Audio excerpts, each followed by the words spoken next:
Hello guys, theory of probability में B part का first part बनाने जा रहा हूं। बी पार्ट था random variable and probability distribution.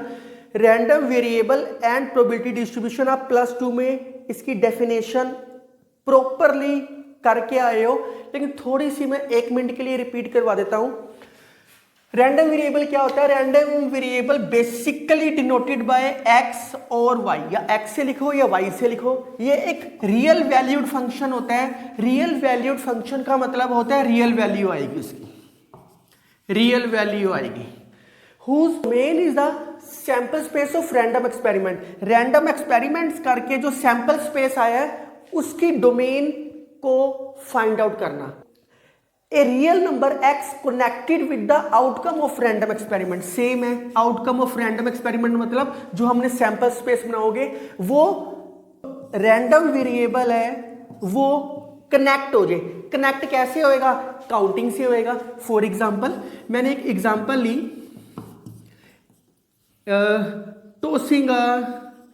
Tossing two coins. ये आप सारी डेफिनेशन +2 में करके आए हो प्रॉपरली। सैंपल स्पेस क्या आएगा इसका? H H, H T, T H, T T. आपने इसका सैंपल स्पेस बना दिया।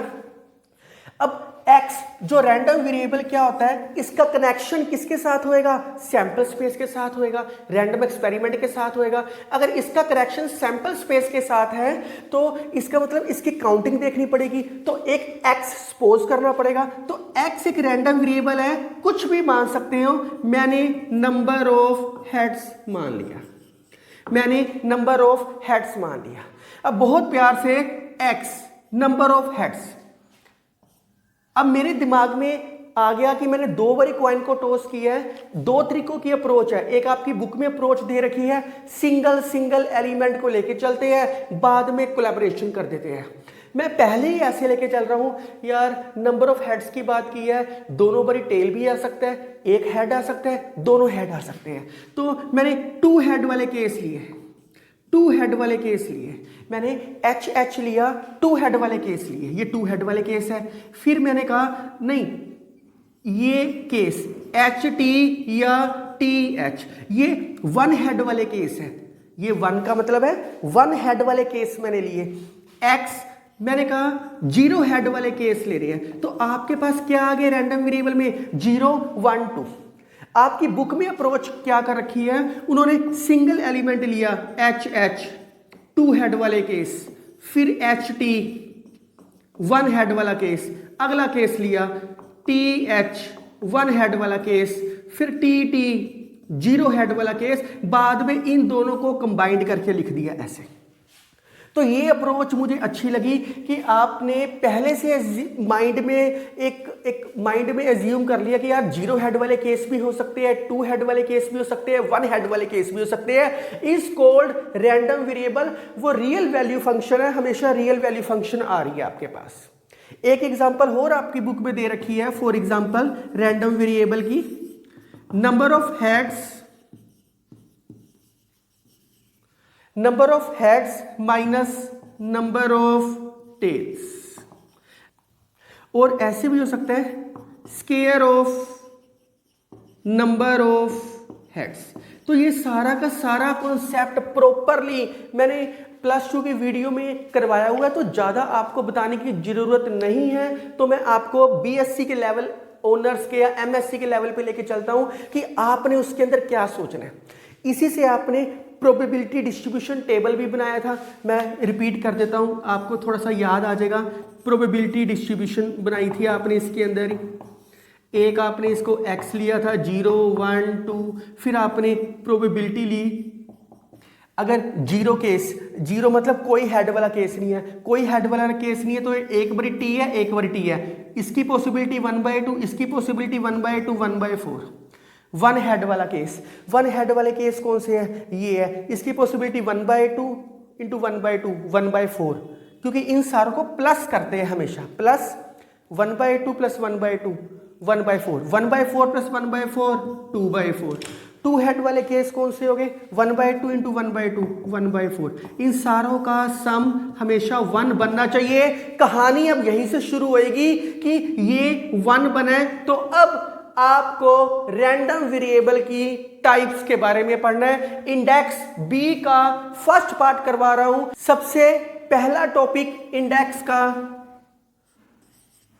Types of random variable. Types of random variable. जिस बच्चे ने रैंडम वेरिएबल का कॉन्सेप्ट समझना है दोबारा +2 बेस के ऊपर है, आप सारी कहानी रिपीट मार सकते हो, क्योंकि कंडीशनल प्रोबेबिलिटी और बेस भी आपने +2 की वीडियो से की है, सेम कॉपी पेस्ट है आपके लिए। तो रैंडम वेरिएबल बेसिकली मैंने 2 टाइप्स में डिवाइड किया है। एक मैंने कहा है discrete random variable, discrete random variable. दूसरा आपके पास इसकी टाइप है कंटिन्यूस रैंडम वेरिएबल। नाम से क्लियर है, आप डिस्क्रीट और कंटिन्यूस ये दोनों चीजें +1 के स्टैट टॉपिक में पढ़ के आए हो। एक्चुअली में क्या है, जितनी भी आप स्टडी करोगे मैथ की, सारी बेसिक जो अंडरस्टैंडिंग है वो 11th-12th है। डिस्क्रीट के बारे में आप पढ़ के आए हो, कंटिन्यूस के बारे में पढ़ के आए हो। थोड़ा सा मैं याद दिला दूं, स्टैट के अंदर डिस्क्रीट और कंटिन्यूस, डिस्क्रीट में काउंटेबल नंबर ऑफ एलिमेंट्स होते थे, कंटिन्यूस में इंटरवल की फॉर्म होती थी। दोनों की डेफिनेशन सेम है, आज भी सेम है। तो सबसे पहले मैं डिस्क्रीट के बारे में आपको कहानी सिखा रहा हूं, क्योंकि डिस्क्रीट ही आगे फर्दर डिवाइड होएगा। डिस्क्रीट से ही डिफाइन होएगा probability mass function, probability mass function, और कंटिन्यूस से डिफाइन होएगा probability density function, probability density function. ये दोनों यहीं से डिफाइन होएंगे। तो मैं आपको अब डिस्क्रीट रैंडम वेरिएबल शुरू करवा रहा हूं। So students, discrete random variable and continuous random variable. Discrete random variable क्या होता है, वही definition, countable number of values. मैं आपको याद दिलाऊं, आपने स्टैट के अंदर भी किया हुआ, ये x होता था, ये f होता था, 1 2 3 4 5 समथिंग, और कुछ दे रखा होता था। तो ये काउंटेबल नंबर ऑफ एलिमेंट्स थे, इंटरवल की फॉर्म में नहीं दे रखे थे। जैसे tossing a coin, 2 coins are toss, तो नंबर ऑफ हेड्स 0 1 2, तो आप काउंट कर सकते हो। Is called discrete random variable. Discrete random variable के अंदर प्रोबेबिलिटी मास फंक्शन आता है। ये कंफ्यूजन रहती है बच्चों को कि सर डेंसिटी आएगा या मास आएगा। डिस्क्रीट में जब हम किसी को काउंट कर सकते हैं तो इसका मतलब प्लस भी कर सकते हैं। तो डिस्क्रीट में basically use summation, basically use summation, मतलब ये समेशन यूज करते हैं। बेसिकली एडिंग करने के लिए समेशन यूज होती है, और जब कंटिन्यूस आएगा तो वो उसकी अलग चलेगी चीज। तो डिस्क्रीट में समेशन यूज करते हैं। प्रोबेबिलिटी मास फंक्शन क्या होता है, कहते हैं एक रैंडम वेरिएबल है x, रैंडम वेरिएबल लेके चले गए, मतलब हम उसकी काउंटिंग कर रहे हैं। डिस्क्रीट रैंडम वेरिएबल मतलब हम उसकी काउंटिंग कर रहे हैं। काउंटिंग कैसे कर रहे हैं, उनके नाम दे दिए। एज्यूम कर लो x1 x2 x3 x4 up to so on, क्योंकि ये रियल वैल्यू पे बेस है। Up to so on infinity, हमें नहीं पता कहां तक जाएगा। अरेंज इन सम ऑर्डर, ऐसा नहीं है कि 0 पहले लिख दो, फिर 2 लिख दो, फिर 1 लिख दो, फिर 7 लिख दो। अरेंज इन स्पेसिफिक ऑर्डर, चाहे असेंडिंग और descending. Arrange in some order with probability x, कोई भी x इक्वल टू x1 आएगा तो p1 आ जाएगा, k की वैल्यू 1 पुट करोगे। इसका मतलब है probability x equal to x1 value है तो p1 आ जाएगी, probability x equal to x2 value है तो p2 आ जाएगी। एक स्पेसिफिक ऑर्डर में चल रहा है, और it is denoted by, probability mass function को डिनोट किससे करते हैं, p x equal to x या एफ एक्स। मैं हमेशा, ताकि सारे क्वेश्चनों में सेम पैटर्न रहे, मैं p x equal to x से डिनोट करूंगा, ये कंटिन्यूस में डिनोट कर दूंगा। तो p x equal to x से डिनोट करते हैं। एंड डिफाइंड बाय, डिफाइन कैसे करते हैं, x equal to x, probability x equal to x इस चीज से डिनोट करते हैं। कई बार टीचर ना इसको px भी लिख देते हैं। तो ये क्या होता है, probability x equal to x के, जब हमने x की वैल्यू x के पुट की तो हमारे पास क्या आया, समथिंग कोई ना कोई वैल्यू तो आनी थी ना काउंटिंग करके, क्योंकि प्रोबेबिलिटी डिस्ट्रीब्यूशन में कोई ना कोई वैल्यू तो आई थी ना, p के where x is equal to x के। अगर x की वैल्यू x के पुट की मैंने इसके अंदर तो मेरे पास ऑटोमेटिकली p के आ गया, 0 आएगा अगर x की वैल्यू x के नहीं होएगी, इसके अलावा कोई भी वैल्यू होएगी, वेयर k की वैल्यू क्या होएगी 1 2 3 अप टू सो। तो कोई मुश्किल काम नहीं था। इस जब भी डिस्क्रीट की बात करूंगा इसका मतलब मैं प्रोबेबिलिटी मास फंक्शन की बात करूंगा। प्रोबेबिलिटी मास फंक्शन की वैल्यू बोलती है अंदर जो भी वैल्यू है, 1 पुट किया तो 1 आएगा, 2 पुट किया 2 आएगा। अगर 2 पुट करने पे 3 आ जाए तो वो उसकी वैल्यू 0 बन जाएगी, ऑटोमेटिकली वैल्यू हमेशा ही 0 बनेगी। x इक्वल टू एक्स के पुट करके सेम वैल्यू आनी चाहिए। अब इस कंक्लूजन में, डेफिनेशन में तो ये हम लगा नहीं सकते, इससे कंक्लूजन क्या निकलता है, इससे हमारे पास 2 रिजल्ट्स निकलते हैं जो क्वेश्चंस में अप्लाई होते हैं। एक्चुअली में ये चीज आप +2 में भी करके आए हो, प्रोबेबिलिटी का function p x equal to 1 head वाले केस, 2 हेड वाले केस आप ऑटोमेटिकली करके आए हो इसके अंदर। तो इसके में से आपको रिजल्ट क्या निकलता है,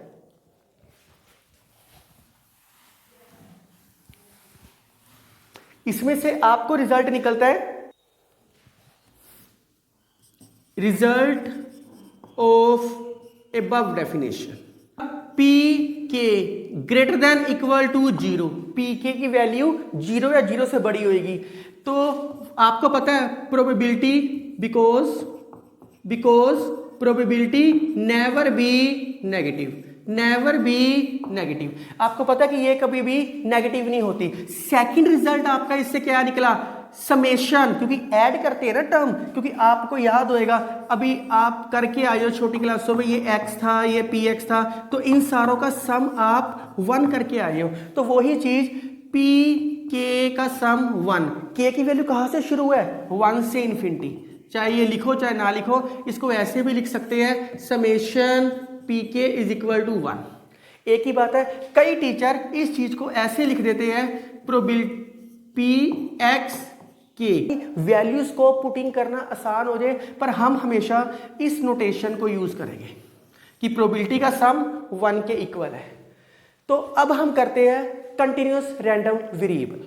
स्टूडेंट्स, कंटिन्यूअस रैंडम वेरिएबल क्या होता है, कंटिन्यूअस रैंडम वेरिएबल होता है इन अ स्पेसिफिक लिमिट्स और इन इंटरवल, जो एक इंटरवल की फॉर्म में, या अब बड़े हो चुके हो आप तो लिमिट्स की फॉर्म में लिखेंगे, छोटी क्लासों में इंटरवल की फॉर्म में लिख के आए हो। याद करवा देता हूं, ये x था, ये f था, 10 से 20, 20 से 30, तो आपको ये सारी की सारी चीज ये इंटरवल की फॉर्म में दे रखी होती थी। अब आप सारा कुछ क्या करोगे, लिमिट्स की फॉर्म के अंदर ये चीज करोगे।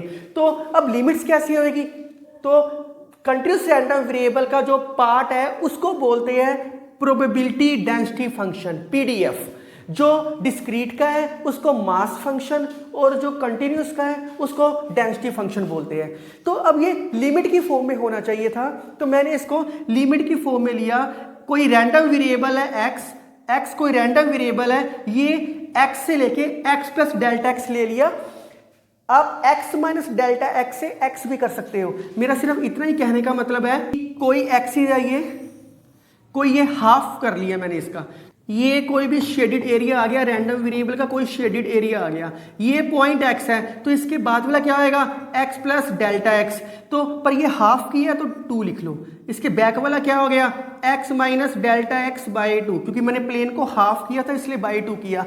तो जब भी हम प्रोबेबिलिटी डेंसिटी फंक्शन उसकी कैपेसिटी निकालनी है हमने, तो हमने वो प्रॉपर लिमिट लेके चलनी है, x से x प्लस डेल्टा x या x माइनस डेल्टा x से x, उसको एक इंटरवल की फॉर्म मतलब लिमिट की फॉर्म में चेंज कर लेना है with some conditions, with delta x goes to 0। अगर ये 0 जाएगा तो ये ओरिजिनल पोजीशन पे अपने आप आ जाएगा। अब it is denoted bye fx या fxx, दोनों में से कोई भी नोटेशन यूज कर सकते हैं। मैं सारे क्वेश्चनों में fx यूज करूंगा, इसलिए मैंने मास फंक्शन को मैंने probability x equal to x से लिखा, और डेंसिटी फंक्शन को मैंने कैपिटल स्मॉल fx से लिख लिया। अब जैसे वो डिस्क्रीट वाला केस तो आप +2 में करके आए हो कि कंडीशंस होती है, ए से बी होता है, ये आपके लिए बिल्कुल नई चीज है। इसके अंदर भी कुछ कंडीशंस है, कुछ की पॉइंट्स है जो इस डेफिनेशन में से निकलते हैं। क्या निकलते हैं? इसमें से आप क्या कर सकते हो? Result from above definition.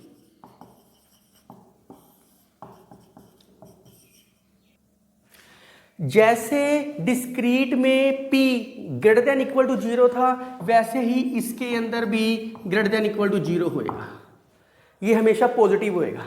Second condition, उसके अंदर क्या था? समेशन 1 के इक्वल था, इसमें समेशन तो हो नहीं सकती, इसके अंदर होएगा इंटीग्रेशन -इन्फिनिटी से इन्फिनिटी, क्योंकि लिमिट्स को किसके अंदर डिफाइन करते हैं? इंटीग्रेशन के अंदर डिफाइन करते हैं। यहां तो मैंने लिमिट लिख दी, पर सोल्व कैसे करोगे? इसलिए इसको इंटीग्रेशन में डिफाइन किया, f(x) = 1। सेकंड कंडीशन ये होल्ड करती है, वहां समेशन था, यहां इंटीग्रेशन है।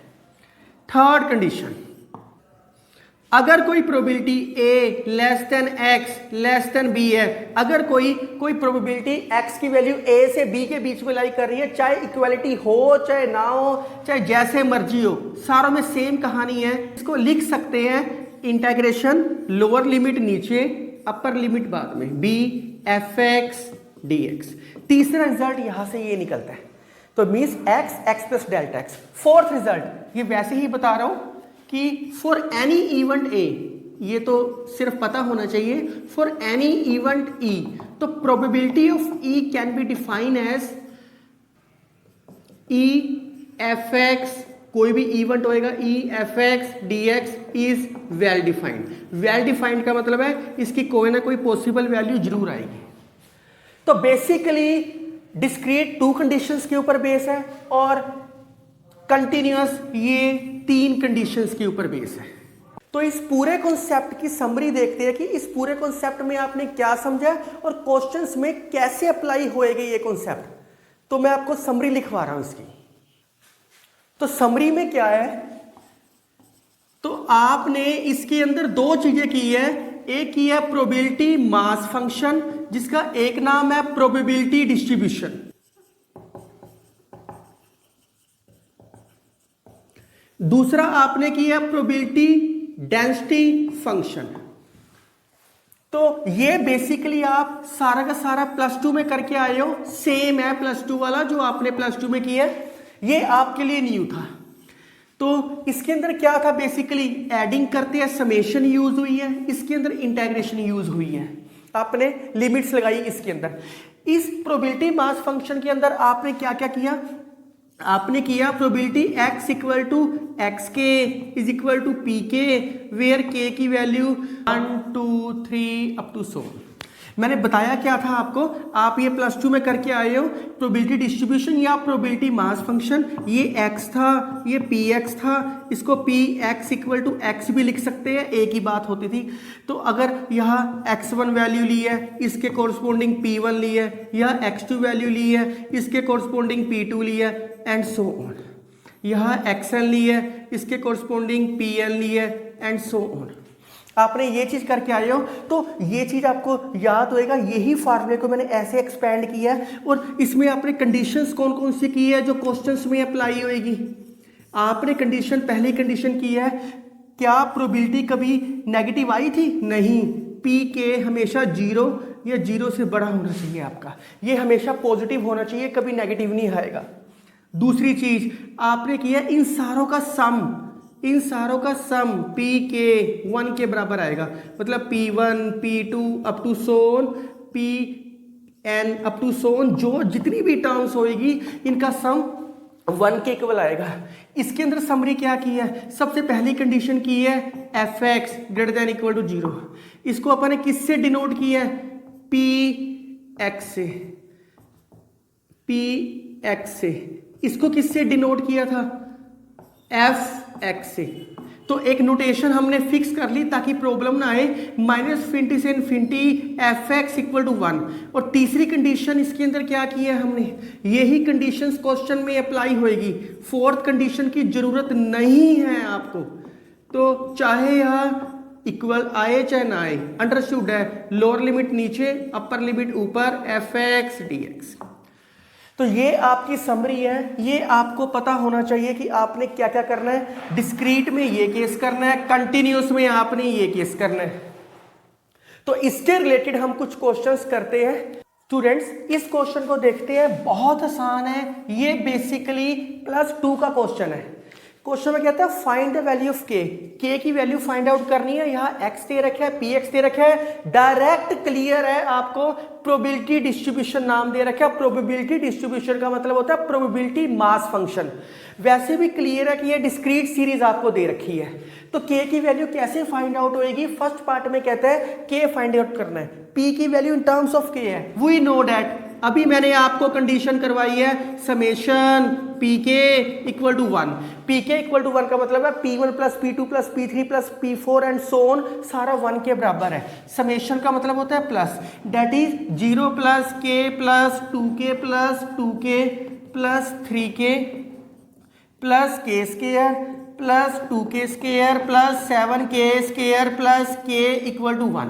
तो जब हम इनको प्लस करेंगे तो ये क्या आ गया, 10k स्क्वायर 5 और 3 8 और एक 9, 9k minus 1 equal to 0।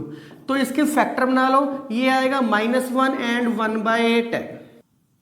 But we know that दो कंडीशंस लिखवाई थी ना प्रोबेबिलिटी मास फंक्शन की, कि हमारे पास pk हमेशा पॉजिटिव होना चाहिए, तो k की वैल्यू -1 तो हो नहीं सकती।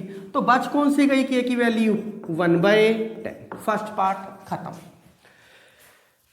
सेकंड पार्ट में कहता है प्रोबेबिलिटी मास फंक्शन बोल दे या प्रोबेबिलिटी डिस्ट्रीब्यूशन बोल दे, एक ही बात है। प्रोबेबिलिटी डिस्ट्रीब्यूशन है मतलब वो टेबल बनाना है जो मैंने अभी समरी में लिखा था। तो पहले यहाँ k की वैल्यू पुटिंग कर लेते हैं सारी। k की वैल्यू जब क्या आ गई, 1/10 आई है ना, 0 1/10 2/10 2/10 3/10 1/100 और 2/100 और 7/100 प्लस 1/10 सोल्व करके आ गया। तो प्रोबेबिलिटी डिस्ट्रीब्यूशन कहा है सेकंड पार्ट में, प्रोबेबिलिटी डिस्ट्रीब्यूशन टेबल बना दो, बस खत्म, सिंपल वैल्यू लिखनी है। This is called probability distribution table. 0 1 2 3 4 5 6 7। तो 0 पे वैल्यू क्या है 0, 1 पे क्या है 1/10 2/10 2/10 3/10 1/100 2/100। इनको प्लस करके देख लो, आपका 1 बनेगा ही बनेगा। तीसरे पार्ट में वो बोलते हैं प्रोबेबिलिटी निकालो x लेस देन 6। अब इसको निकालने के दो तरीके हैं, x लेस देन 6, 6 से कम कितने केस है, ये सारे केस है। मतलब प्रोबेबिलिटी x इक्वल टू 0 निकालो, प्रोबेबिलिटी x इक्वल टू 1 निकालो, probability x equal to 2, probability x equal to 3, probability x equal to 4 and probability x equal to 5 find out करना है। मीन्स इन सारों को प्लस करना है। तो क्या आएगा 0 प्लस 1/10 प्लस 2/10 प्लस 2/10 प्लस 3/10, इन सारों को प्लस कर दो, आपका आंसर आ जाएगा।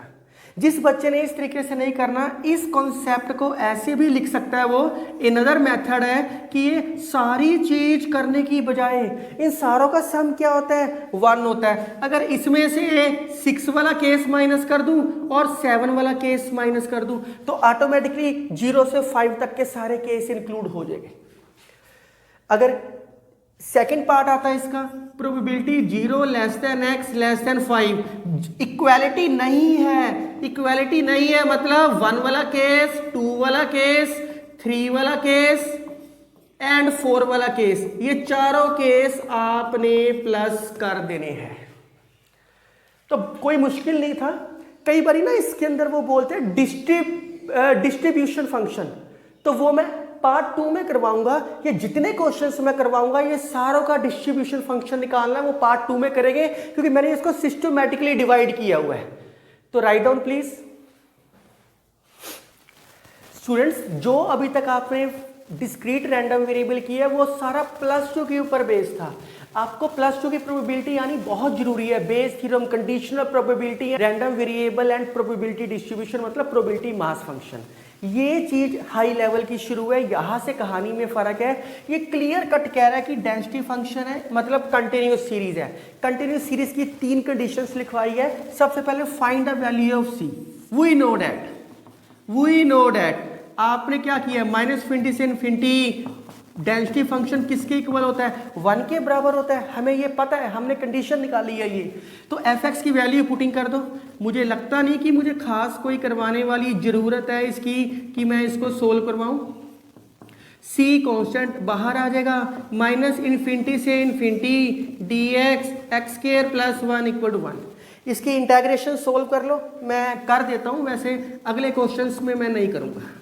-∞ से इन्फिनिटी = 1। तो c इन्फिनिटी पुट करोगे तो π/2 आएगा, -∞ पुट करोगे तो वो भी माइनस बाहर निकल के π/2 आएगा। तो 2π/2 = 1। c की वैल्यू क्या आ गई, 1/π। क्लियर कट है 1/π। Second part is very very important. Second part बहुत पेशेंसली समझनी है। अगर आपको ये क्वेश्चन समझ आ गया, इसके बाद मैं 2-3 क्वेश्चन और करवाऊंगा सेम टाइप के है, फिर मैं प्रैक्टिस क्वेश्चन लिख दूंगा। ये टॉपिक आपका फुल फ्लेज खत्म हो जाएगा, टाइप्स ऑफ रैंडम वेरिएबल। तो बी पार्ट में क्या, प्रोबेबिलिटी कहां से कहां तक लाई करती है, x² लाई करता है 1/3 से लेके 1 के बीच में। सो इसको पहले समझ लो, उसके बाद आप इसके क्वेश्चन कर सकते हो, वैसे नहीं कर सकते। इसको अलग अलग करो, 1/3 <= अगर x होता फिर तो कोई प्रॉब्लम ही नहीं थी। इनको अलग अलग कर दिया, <= 1। जब स्केयर हटाओगे तो ये तो आपको डायरेक्ट ही आ गया। इसका क्या होता है, -1 <= x <= 1। मैं आपको याद करवा दूं, अगर किसी को नहीं याद ये कंडीशंस क्या होती है, इन दोनों की कंडीशंस नहीं याद, वो वीडियो नंबर 3 देख ले, लीनियर इनइक्वालिटी की। मैं वैसे डिस्क्रिप्शन में कोशिश करूंगा कि इसका लिंक डाल दूं, पार्ट क्लास 11, उसके अंदर मैंने ये दोनों कॉन्सेप्ट करवाए हुए हैं। अगर आपको आते हैं तो वेल एंड गुड है। तो आपने उसके अंदर कॉन्सेप्ट किया है x mod <= a, -a <= x <= a। एक आपने कॉन्सेप्ट किया है ये वाला, इसकी वैल्यू की है a <= x और x <= -a। आप ये 2 कॉन्सेप्ट करके आए हो, तो वही कॉन्सेप्ट है। ये क्या आ जाएगा, 1/√3 <= x का मोड। जब सेम चीज बन गई ना, इसको सीधा करके लिख लोगे तो सेम चीज बन जाएगी। तो इसमें से क्या आएगा, 1/√3 <= x और x <= -1/√3। तो आपके पास ये सारी कंडीशन आ गई। इस चीज को इन्होंने इन पार्ट्स में डिवाइड कर दिया। ऐसे क्वेश्चन को सोल्व करने के लिए एक ही मेथड होता है नंबर लाइन का। अगर ये आपने बेसिकली +2 में भी किया, आप वीडियो देखोगे 3 सब कुछ समझ आ जाएगा आपको। वो क्या होता है, -∞ से इन्फिनिटी के बीच में होता है। जितने नंबर्स दे रखे हैं सारे ड्रॉ कर दो यहाँ। तो एक क्या है, एक -1/√3, एक -1 सबसे छोटा है, उससे बड़ा क्या आएगा -1/√3, इससे बड़ा क्या आएगा 1/√3, इससे भी बड़ी चीज क्या है 1। बहुत प्यार से समझना, x की वैल्यू बड़ी होनी चाहिए 1/√3 से। ये सारी वैल्यू x की वैल्यू -1/√3 से छोटी होनी चाहिए। ये सारी वैल्यू x की वैल्यू -1 और 1 के बीच में आनी चाहिए। ये सारी वैल्यू। तो क्वेश्चन की डिमांड के अकॉर्डिंग क्या किया, अगर मैं इनका कॉमन पार्ट निकालूं, कॉमन पार्ट कौन सा आ गया, एक ये चीज आ गई कॉमन, क्योंकि दोनों में एरो है, यहां भी दोनों में एरो है, दोनों में एरो है, तो ये कॉमन चीज आ गई। तो क्या आ गया, -1 <= x -1/√3 और 1/√3 <= x <= 1 आर डिसजॉइंट। ये डिसजॉइंट भी है क्योंकि इनमें कुछ भी कॉमन नहीं है, इस चीज में और इस चीज में कुछ भी कॉमन नहीं है। मैंने अलग अलग पार्ट्स में डिवाइड कर दिया, इस चीज को इन 2 पार्ट्स में डिवाइड कर दिया। ये चीज समझ आनी बहुत जरूरी है, सारे क्वेश्चंस में अप्लाई होएगा बार बार ये। सो क्वेश्चन में कह रहा है प्रोबेबिलिटी निकालनी है इसकी। प्रोबेबिलिटी किसकी निकालनी है? 1/3 less than equal to x square less than equal to 1। इसको मैंने कितने पार्ट्स में डिवाइड कर दिया? 2 पार्ट्स में। Probability -1 less than equal to x less than -1/√3 और 1/√3 less than equal to x less than equal to 1। अब ये दोनों आपस में डिसजॉइंट है। प्रोबेबिलिटी में करके आए हो ए यूनियन बी को लिख सकते हैं, और का मतलब होता है यूनियन। इसको लिख सकते हैं P A plus P B. ये कब लिख सकते हैं? When A and B are disjoint. Disjoint का मतलब है इनकी इंटरसेक्शन हमारे पास फाई दे रखी हो। तो मैं इसको लिख सकता हूं probability -1 less than equal to x less than -1/√3 plus probability 1/√3 less than equal to x less than equal to 1। खत्म हो गया क्वेश्चन। इसको मैंने लिखना सिखाया ही है आपको। लोअर लिमिट नीचे, अपर लिमिट ऊपर, fx dx, इसको भी लिखना सिखाया है मैंने। ये मैंने कंडीशन अभी आपको सारी लिखवाई है समरी के अंदर। तो -1/√3 fx की वैल्यू क्या है? ये वैल्यू है, क्योंकि दोनों में ही सेम वैल्यू आएगी। c की वैल्यू क्या है? 1/π। तो 1/π को बाहर निकाल दो, dx/x² + 1। इसमें भी 1/π को बाहर निकाल दो, dx/x² + 1। इसकी integration tan inverse x limits put करना, सोल्व करने के बाद आएगा 1/6 आफ्टर सोल्व। ये आप इंटीग्रेशन खुद सोल्व करोगे अपने जितने भी क्वेश्चंस हैं। This question is very important. इससे आपके सारे कॉन्सेप्ट क्लियर हो जाएंगे। क्वेश्चन में कहता है check fx is a probability density function. वो कैसे प्रूव होता है? कंडीशन मैंने लिखवाई है, fx is probability density function if, अगर -∞ से ∞ fx की वैल्यू 1 के इक्वल आ जाए तो वो हो जाएगा। यहाँ वैल्यू क्या दे रखी है? 0 से 1। अगर जिस बच्चे को प्रॉब्लम आएगी वो इसको बीच में 0 से 1 लिख के ब्रेक कर ले। तो इसकी वैल्यू है ही नहीं, 0 होएगी। इसकी वैल्यू भी नहीं है, 0 होएगी। तो बच कौन सा गया? 0 से 1। मैं लिख देता हूँ, -∞ से 0 fx dx, 0 से 1 fx dx, 1 से ∞ fx dx। तो -∞ से 0 के बीच में तो वैल्यू दे ही नहीं रखी, तो 0 होगी। इसकी वैल्यू क्या आएगी? fx की 6x 1 - x।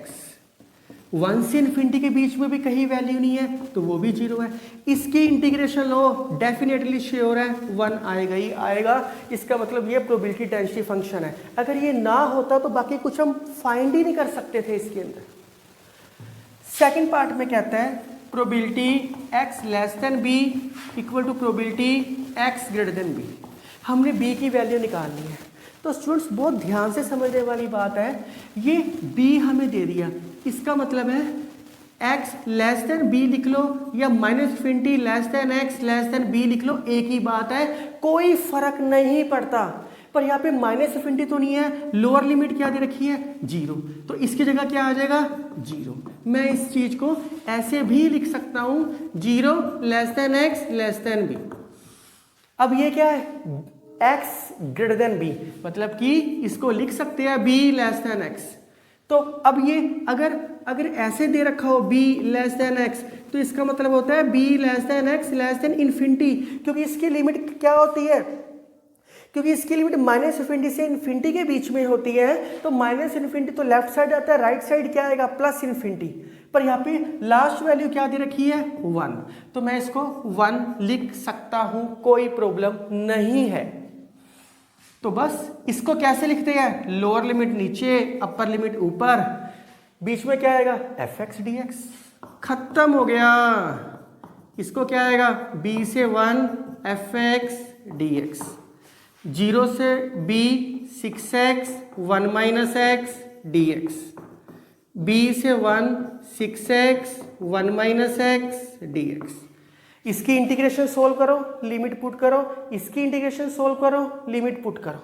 इसको सोल्व करने के बाद आपकी ये इक्वेशन बनेगी, इंटीग्रेशन लेके लिमिट्स पुट कर लेना। कई बार बच्चों के दिमाग में आता है सर ये जीरो कैसे हो गया। एक तो इसकी वैल्यू ने दे रखी इसलिए जीरो है, और ये लिमिट वाले क्वेश्चन है इसलिए प्लस सी नहीं लिखना। कई बार आपके माइंड में आएगा सर कांस्टेंट भी तो लिख सकते हैं प्लस सी। लिमिट्स वाले जब लिमिट्स दे रखी होती है, डेफिनेट इंटेग्रल होता है तो प्लस सी नहीं लिखते।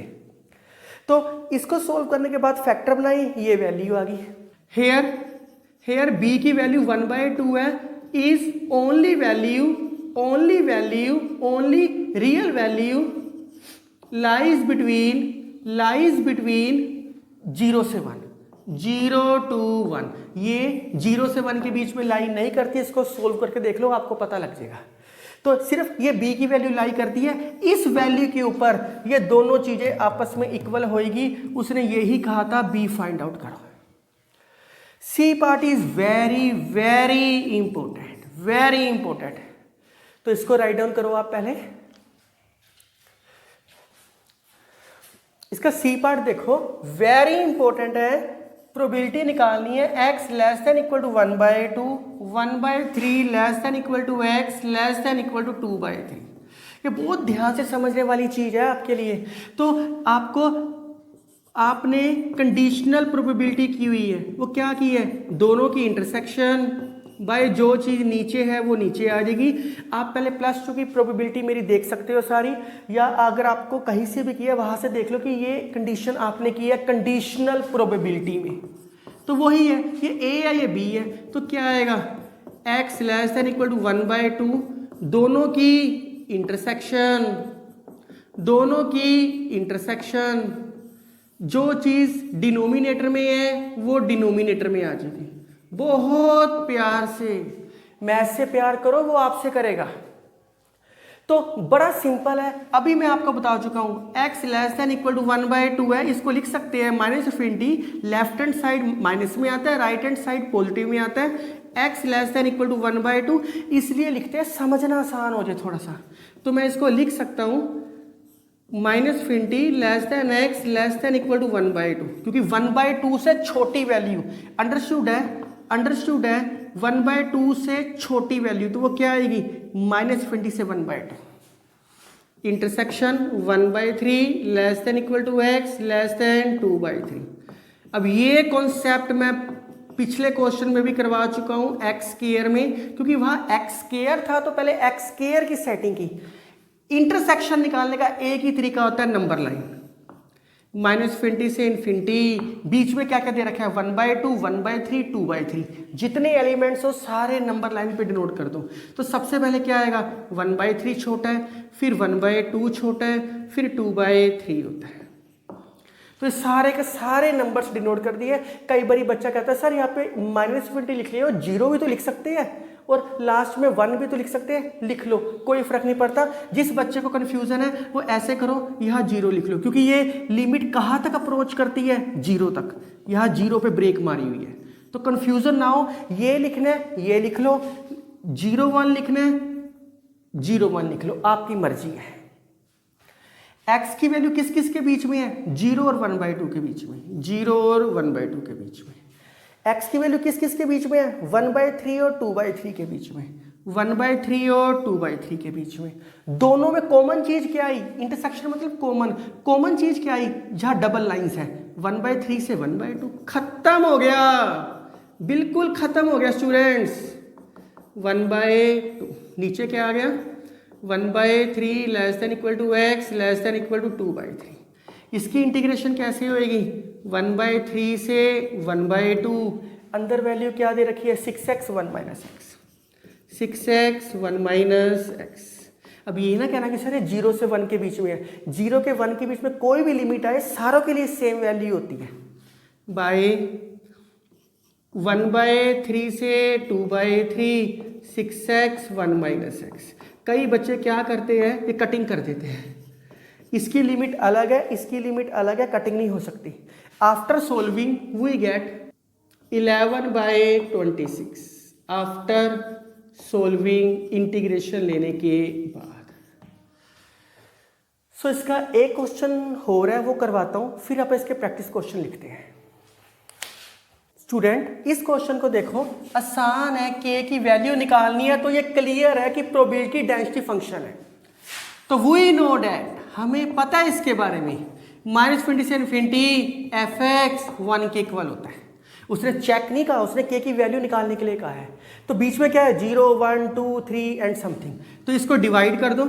ये एक्चुअली में क्या है -20 से इन्फिनिटी, बीच में 0 1 2 एंड 3, तो इसको सारों को नंबर आ गए -20 से 0, 0 से 1, 1 से 2, 2 से 3, 3 से इन्फिनिटी इक्वल टू 1। तो वैल्यूज पुटिंग करते हैं, -20 से 0 तो एल स्क्वायर में आ गया 0, 0 से 1 के बीच में क्या वैल्यू है के एक्स, 1 से 2 के बीच में कौन सी वैल्यू है के। इसकी इंटीग्रेशन आप इजीली ले सकते हो, मुझे बताने की लोड़ नहीं है। 2 से 3 के बीच में क्या है -kx plus 3x, -kx plus 3k। उसके बाद 3 से इन्फिनिटी के बीच में क्या है एल स्क्वायर 0। तो इसकी सारों की इंटीग्रेशन लेना आफ्टर सोल्विंग, इंटीग्रेशन नहीं मैं ले रहा, सिर्फ आफ्टर सोल्विंग 1/2, के की वैल्यू आ जाएगी 1/2। मैंने कोशिश की है कि मैं इसमें हर टाइप का क्वेश्चन कवर करूं। एक डिस्ट्रीब्यूशन फंक्शन वाला इसी के अंदर सारा कॉन्सेप्ट है, वो मैं अलग से वीडियो बनाऊंगा पार्ट नंबर 2। और ये सारे क्वेश्चनों में सिर्फ डिस्ट्रीब्यूशन फंक्शन फाइंड आउट करना होएगा, अगले में दोबारा करेंगे। अब प्रैक्टिस क्वेश्चन लिखो आप स्टूडेंट्स। मैंने कुछ प्रैक्टिस क्वेश्चन लिखे और साथ में इनके आंसर भी लिखे हुए हैं, तो मुझे लगता नहीं कोई खास हिंट देने की ज़रूरत है मुझे, आप इजीली सोल्व आउट कर सकते हो। आपको अलग से भी कोई खास बुक रेफर करने की ज़रूरत नहीं है, तो मैं आपको बेसिकली हर चीज़ कवर करवाऊंगा। तो इस वीडियो में इतना ही। Thank you, take care.